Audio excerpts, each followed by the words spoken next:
მოწამეობრივი აღსასრული ეს არის ცხოვრების წესი და არა მაინდა-მაინც ის რომ თქვათ ვიღაცა მკვტანჯოს ქრისტესათვის, იმიტომ რომ ვიღაცა მკვტანჯოს ქრისტესთვის ვიღაცა ადამიანმა ან საზოგადოებამ ან სახელმწიფო მანქანამ მკვტანჯოს ქრისტესთვის ეს არის ძალიან დიდი წყალობა ღმერთისგან, ეს არის ხელშესახები გვირგვინი, რომელიც უკვე ამ ცხოვრებაშივე ხელშესახები ხდება შენთვის და ასეთების ღირსნი თითოეულა ხდებიან ადამიანები, მოწამე ხო ყველა არ არის ამ გაგებით, მაგრამ პირველი გაგებით მოწამე, როცა ჩვენი ცხოვრების წესი ადასტურებს, რომ ქრისტე ღმერთია, ეს არის ყველას ვალდებულება.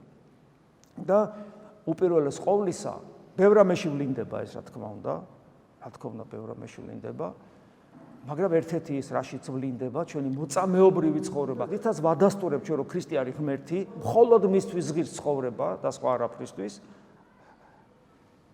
ერთ-ერთი მნიშვნელოვანი გამოვლინება ამგვარი მოწამეობრივი ცხოვრების ეს არის ქრისტესდარი მდგომარეობა, რომელიც უნდა გქონდეს ადამიანების მიმართ, მოყვასის მიმართ.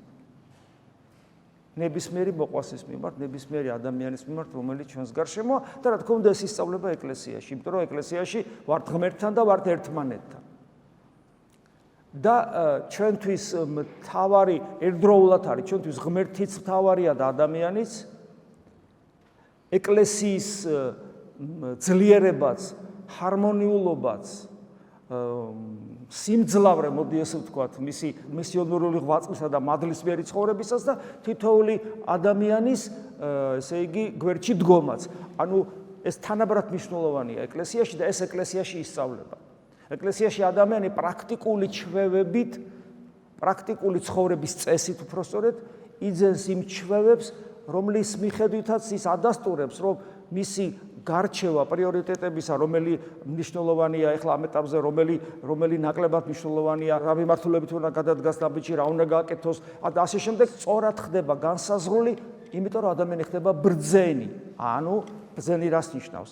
ანუ ქრისტეა მაშინ, იმიტომ რომ ქრისტეა სიბრძნე ღვთის.